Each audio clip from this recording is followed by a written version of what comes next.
Magandang araw mga kaibigan.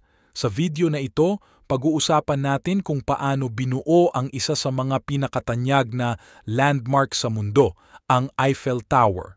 Alamin natin ang kasaysayan, proseso ng pagtatayo, at mga detalyeng teknikal na nagdala sa atin ng kamangha-manghang estrukturang ito. Dito sa Pinoy Wisdom.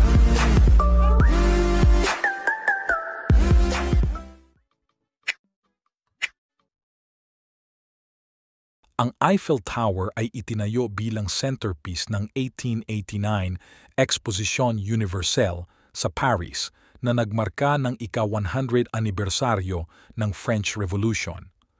Ang disenyo ay ipinasa ni Gustave Eiffel, isang kilalang inhinyero, kasama ang kanyang koponan na kinabibilangan ng mga inhinyero na sina Maurice Koechlin at Émile Nouguier at arkitektong si Stéphane Sauvestre. Nagsimula ang konstruksyon noong Enero 28, 1887 at natapos noong Marso 31, 1889.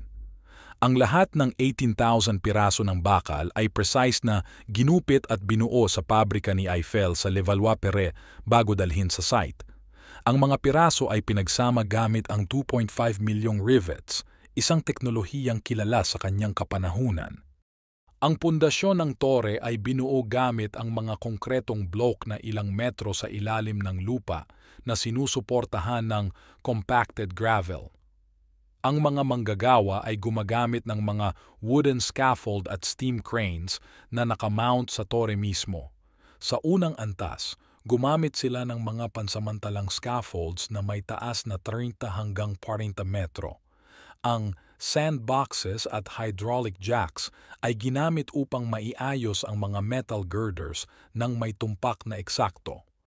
Bagamat maraming kritisismo mula sa mga artista at intelektual, ang Eiffel Tower ay isang teknolohikal na himala sa kanyang panahon. Ang paggamit ng open lattice wrought iron ay nagbigay daan sa isang matibay ngunit magaan na estruktura. Ang tower ay nakatayo sa taas na 340 metro, 1,083 feet, kasama ang antena, at ito ang naging pinakamataas na estruktura sa mundo hanggang 1930. Ang Eiffel Tower ay orihinal na itinayo bilang isang pansamantalang exhibit na tatanggalin pagkatapos ng 12 taon. Gayunpaman, ito ay naisalba dahil sa kahalagahan nito sa telekomunikasyon, lalo na sa panahon ng unang digmaang pandaigdig. Ngayon, ang Eiffel Tower ay isang simbolo ng pares at isang atraksyon na dinadayo ng milyon-milyong turista taon-taon. At dito nagtatapos ang ating pagtalakay sa pagtatayo ng Eiffel Tower, isang simbolo ng teknolohikal na kahusayan at pangarap ng sangkatauhan. Patuloy itong nagbibigay inspirasyon sa mga tao sa buong mundo.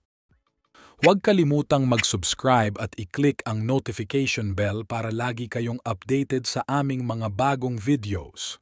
Maraming salamat sa inyong panonood at hanggang sa muli, dito lang yan sa Pinoy Wisdom.